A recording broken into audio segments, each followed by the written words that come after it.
Okay. Hi, this is Anese Cavanaugh again. This is your Presence is Your Impact podcast. And I'm just gonna start these w- really experimentally. I'm gonna start these really experimentally. So today I've got the camera recording feature on. So we'll see how this impacts my ability to record. I'm not really sure where to be looking. so so bear with me if you are watching this. If you're watching this, I know my team y- I like just talking to you. I like just talking to you and kind of sharing what topic I'm on.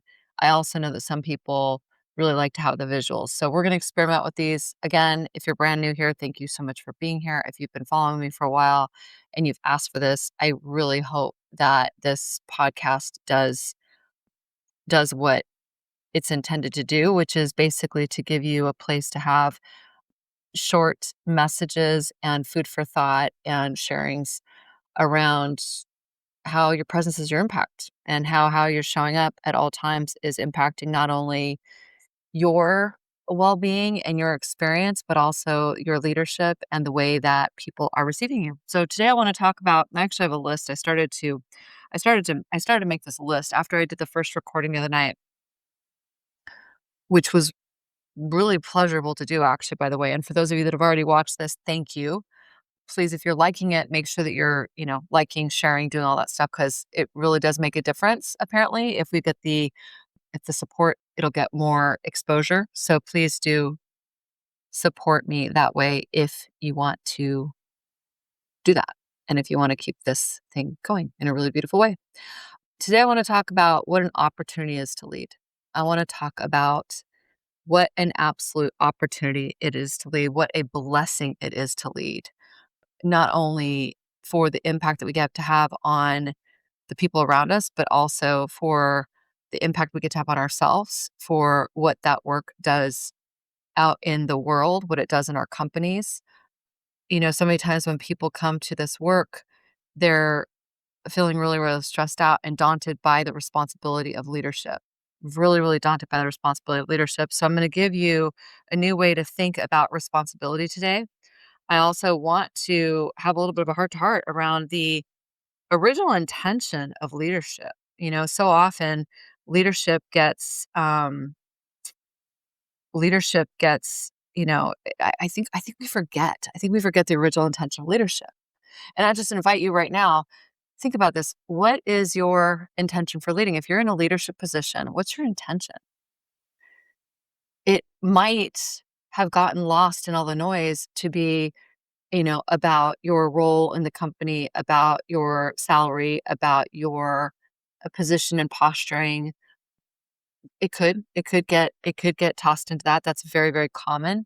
It could be tossed into how you're how you're growing in your own career. And really, another way of saying what I'm saying right now is leadership. It's possible that if you're moving really, really fast and you haven't had a time to actually think about what I'm talking about right now, it's very possible that your leadership has slipped into becoming about a role, a title, a position, about yourself versus about what the original intention of leadership is. And I want to say a couple of things.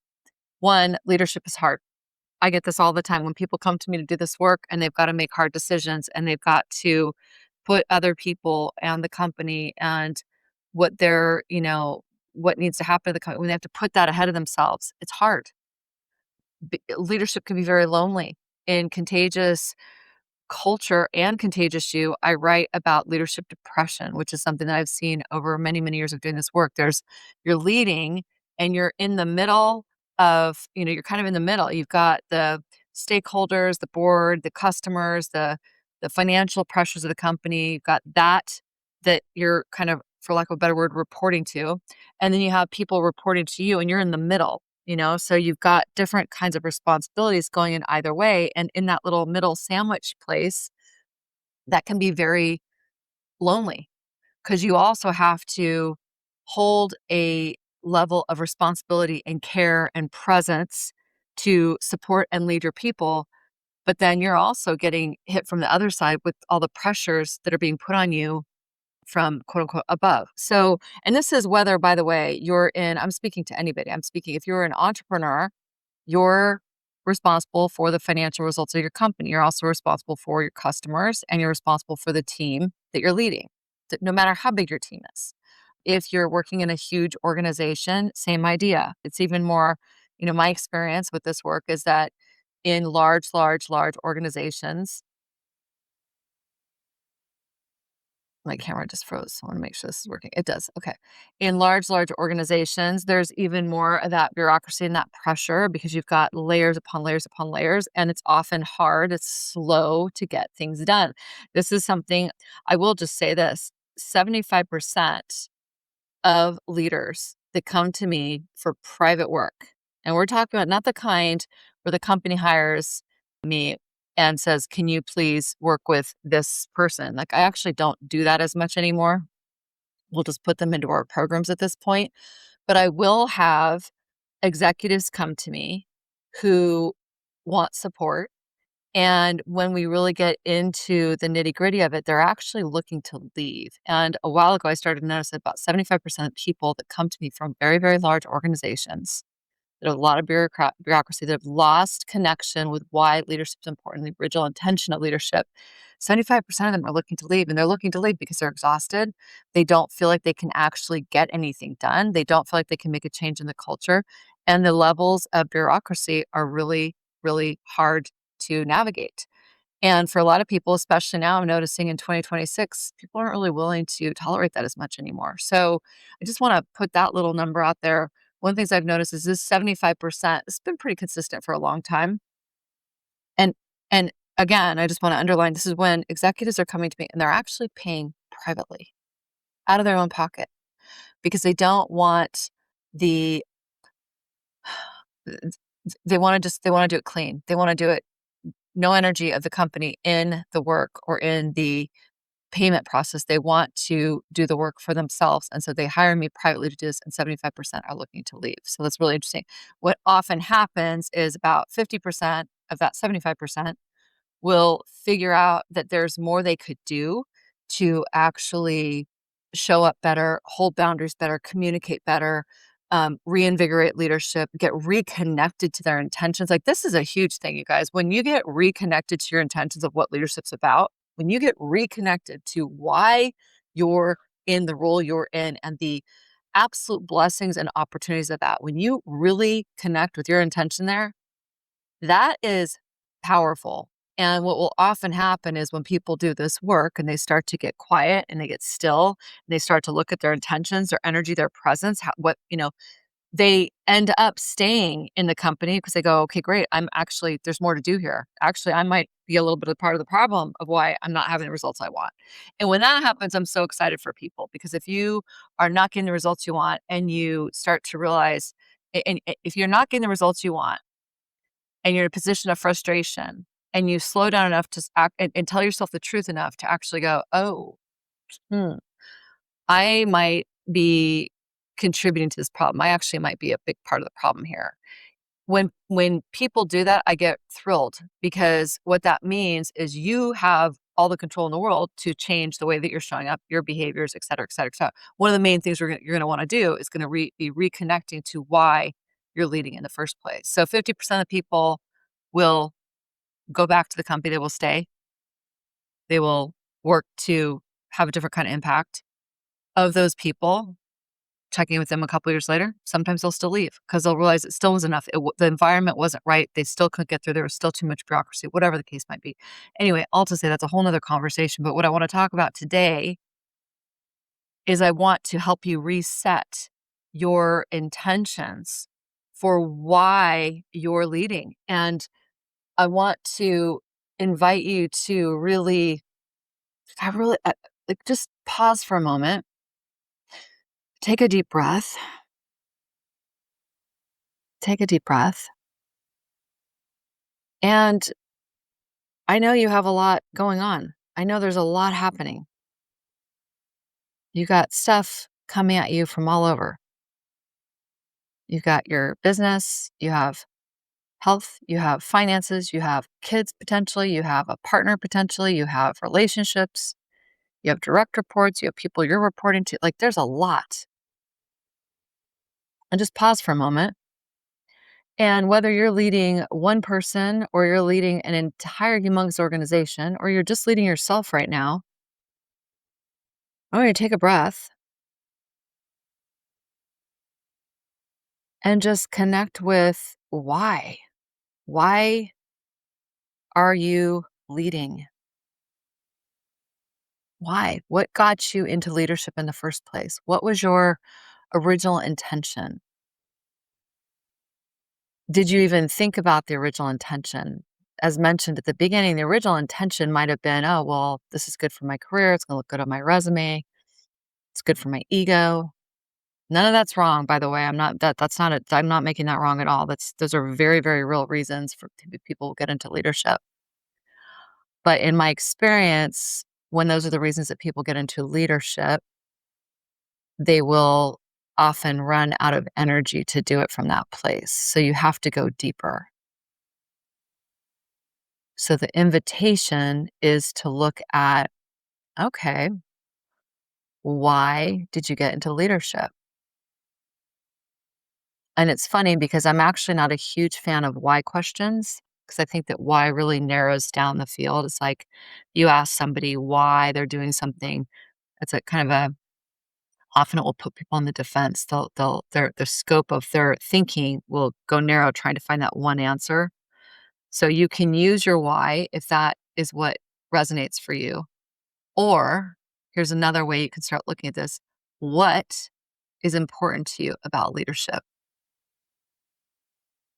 What got you into leadership? What keeps you in leadership? What is the impact you want to have through leadership? So no matter what got you into it originally, your ego, a good job, a paycheck, good benefits, whatever it is, that's great. Now we're here. And if you want to come at your leadership from a more grounded, energizing, useful, effective place, I'm going to ask you now in current day to think about and to feel into actually, not just to think about it. I want you to, if you're listening to this, if you're driving or whatever, just do what you can to actually see if you can feel this in your body.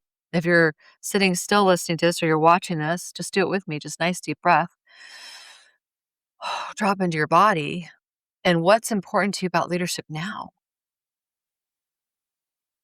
It actually brings tears to my eyes if you think about it, like the opportunity to lead. When we're given the opportunity to lead other people, I think that is one of the most special roles we can have. And think about that. What is important to you about leadership? What's important to you about leading others? What's important to you about being led? Could talk about that another time, but that's an interesting inquiry for you to sit with, especially if you're struggling a little bit with coming up with what's important to you about leadership. What is important to you about leadership? Now, here's a couple things I want to offer. Here's some places that might be useful to look in terms of what's important. When you are leading other people, it means that you've been given a an opportunity to serve. Leadership is really about service, I think. Like you've been given an opportunity to serve people in a way that will help them become better leaders themselves, that will help them fulfill upon their work and their calling in their lives. You've been given the position to be able to be a safe place for people to push back and wrestle with solutions and take risks. You have, as in a leadership role, you're given the opportunity and the gift to be able to help people tell themselves the truth and where they have to grow.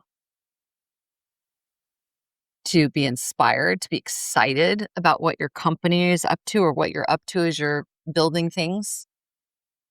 You also, as a leader, are affecting them so that when they go home at the end of the day and they go back to their family, they get to be a better person.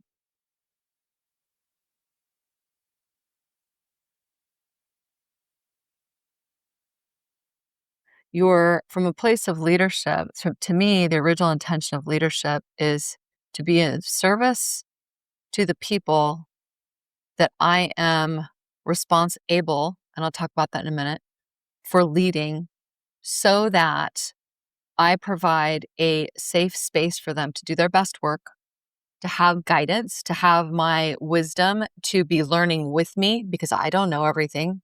I definitely don't know everything. So that being able to give my team or clients or kids or whoever I'm in that leadership position with in that moment, friends, it's a sacred space. And it's a sacred space that can create space when done well and with intention for people to show up as their best selves. And then if you do this well again and again and again, you're actually then starting to create really great products. Like think about the products or the services that your company provides. Think about all the things that you've got going on in the company, the world, so many changes, AI, all the stuff. It's so fast. There's so much noise, so much noise. And your people are exhausted. You're probably exhausted too, by the way. I don't want to tell you what you are, but in my experience, people are pretty tired right now. I think I hear about this every single day. Someone's telling me how tired their team is, how tired they are. One of the things I heard last week that kind of got me thinking about this particular topic was somebody came to me and said their team was so fried and they were so exhausted they didn't have the energy to think about what to do to help the team anymore. And they had lost connection with their original intention around leadership. So part of that conversation was it really looking at what was going on for them personally as a leader. How could they reconnect authentically? What did they need to do to take care of themselves so that they could go back out and then really serve their team and therefore their customers and their products, et cetera, et cetera. So, okay. I just want to invite you to think about that today. I have a lot of opinions about the benefits, the opportunities, the blessings of leadership. I think where I'm going to leave this for now because I have set the intention to keep these episodes short. It's food for thought. But what I will say is, I think that we are given the responsibility. And what I mean by that is being able to respond in our leadership. We're given the responsibility to lead. Responsibility is exhausting. If you think about this, I don't know about all of you, but if I think about being responsible for everybody on my team and responsible for the finances, responsible for the outcomes, responsible, and oh gosh, the word responsible can stop me in my tracks. I can get really tired because all of a sudden I start to feel like I have to take care of everything. And that's actually not it. Good leadership is inviting people in to lead with you and being able to respond to what they need in their leadership, to be able to respond to what is important that needs to happen in your company, to be able to respond to whatever difficult things might be going on. I know a lot of companies right now are going through some really hard stuff. I know a lot of entrepreneurs are really, having to kind of reinvent, rework themselves in order to lead and survive in the world today. So if you're responsible, that's pretty exhausting. Like that's a lot of pressure, but can you be able to respond? Can you be able to respond to what's happening in the world, to respond to what's happening with the business, to respond with what your business needs, and to respond to your people?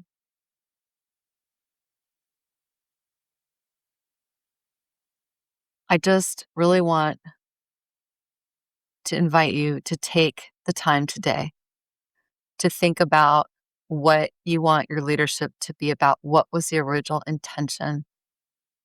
And my hypothesis is that if you can connect with the original intention, which was to be of service to your people, it's going to open up a whole new level of energy for you to start looking at how you might need to lead differently, what you might need to do to take care of yourself, because your self-care, I talk about this all the time, our self-care is a leadership skill. It's an absolute leadership skill. So your ability to take care of yourself emotionally, mentally, physically, energetically, spiritually, that's a leadership skill. So if you can tap into what your original intention for leadership was, why it's important to you, how you can be able for leading versus responsible for everything, and then what do you need to do to take care of yourself so that you can really truly give the best of yourself to your people and your products and your companies and your kids and your family and your spouse and all the things and yourself. What is that? And we'll leave you there. We'll leave you there. These podcasts are going to be a little jumbly, I think, for the first couple. I'm finding my way. I'm made a commitment to do presence over perfection and to just ship the work because I really want you to have it. And we'll do our best on the edits and organizing and stuff. So please bear with me, hang out with me. I would really appreciate it if you would like, share, give it some good ratings. I mean, if you hate it, don't give any ratings. Um, but let's see what we can create with this. I'm really excited and I have a lot more to talk to you about. Okay, see you soon.